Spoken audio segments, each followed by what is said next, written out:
We're back, and we are joined by Dr. David Wurmser once more to talk about what happened when Israel convened some summit meetings last week with um, Arab interlocutors under the rubric of the Abraham Accords, a very promising development under the Trump administration, but brought into the mix the proverbial skunk at the picnic, Tony Blinken, the Secretary of State. David, talk us through what happened in the course of those meetings and Sure. the net effect, do you think?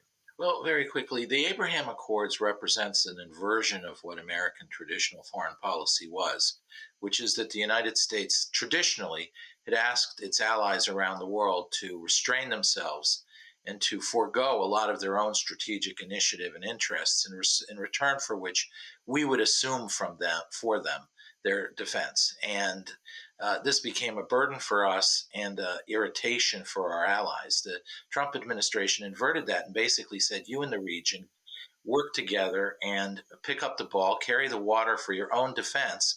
But on the other hand, America will have your back. We won't restrain you. We won't constantly harp on you for you pursuing your interests.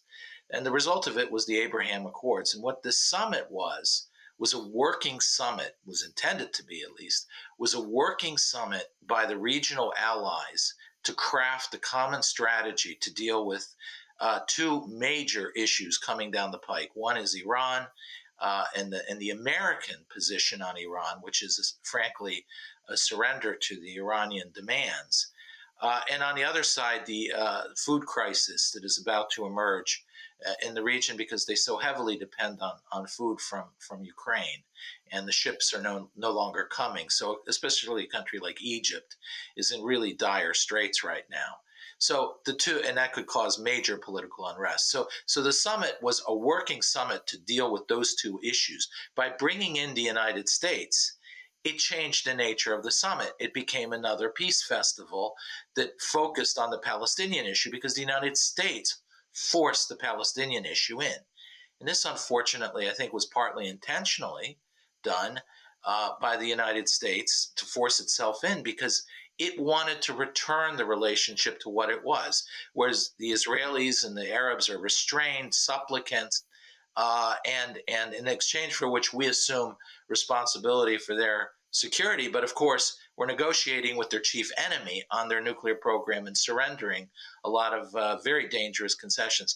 So it was a non-starter, and it just failed in that sense, and really only sabotaged and tarnished a bit the other half of the summit, which was truly an expression of regional cooperation to deal with what, sadly for me, is a post-American era for the moment in the region. Yeah. Well, and it remains to be seen who will fill that void. But turning to Iran, David Wormser, when you look at the policy approach that's been taken by the administration since it came to office, but what seems to be ratcheting up dramatically now in the end game of these negotiations, facilitated by, of all people, the Russians, we're looking at what would seem to me to be an even more frightening prospect, both for Israel and for those Arab nations in the Gulf, who would, I think, be far less inclined to rely on the United States for their security than they have of late. Well, I think the one-two punch of the current policy on Iran, the dangerous one-two punch, is on one side, the restrictions on Iran are going to be weaker, watered down, and the timelines are not really going to be extended on anything. So the Iranians are getting awfully close to legally, under such an agreement, pursue a full tilt nuclear program that allows for breakout to happen within weeks. On the other hand, the lifting the demand, and I'm sure we've conceded this by the language that Blinken used in the summit, the lifting of various sanctions and terrorist designations means that the Iranian government will be awash in currency and money to pay for all this. So all these attacks on Abu Dhabi and the Saudis, terrorism from Hamas and missiles on Israel, as well as the sophistication of Hezbollah, will take a generational leap forward being infused with hundreds of billions of dollars that will be released for Iran through lifting of oil sanctions. Right off the bat, we will probably release about $20 billion in sanctions directly to the Iranians. So one can only imagine this is a regime that was down to about $4 billion in reserve currency only a year ago. So this 1-2 punch guarantees that Iran is on a rampage in the region, feels a tailwind pushing it forward, and the United States, which is the champion of all these various allies across the region, is actually siding with their enemy, causing a greater humiliation and weakening of their position. Yeah. David, is there any basis, as far as you can tell, and we're still waiting to see the final details of this agreement, but some of the things that you've mentioned have been leaking out, including, again, this enormous windfall in terms of further cash to this terrorist sponsoring regime. But is there going to be any basis, as far as you can tell, for the claims of this administration that they've actually stopped or even measurably slowed the Iranian pell-mell rush to getting nuclear capabilities? Well, one of the key concessions in the 2015 agreement was that Iran would give up its nuclear, its uranium, enriched uranium stockpile, in exchange for which it would be free to work on next generation centrifuges and replace them.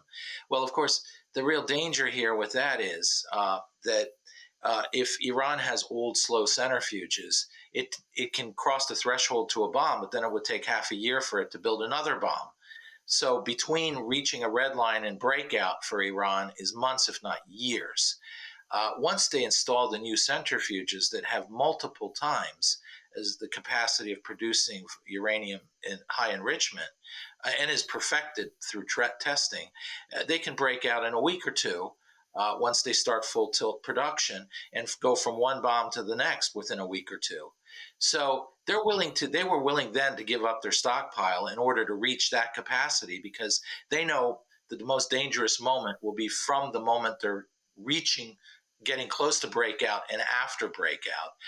And that's too prolonged. So they had to have these more modern centrifuges, and that's what they got. Now, we're not even asking them to remove the uranium stockpile from Iran itself. They can keep the stockpile. They just have to put it under Russian control in Iran. So as if that really controls it, it means it's not accessible. Iranians themselves say they want that because they want to have access to it if America, quote, cheats, whatever that definition. And the Russians would presumably, especially under these circumstances, be more than accommodating to their allies. So, David, just to wrap this up, as things stand now, it seems as though the government of Israel must feel as though it has no choice but to take action to defend itself against this incipient nuclear capability. Is that how you see it?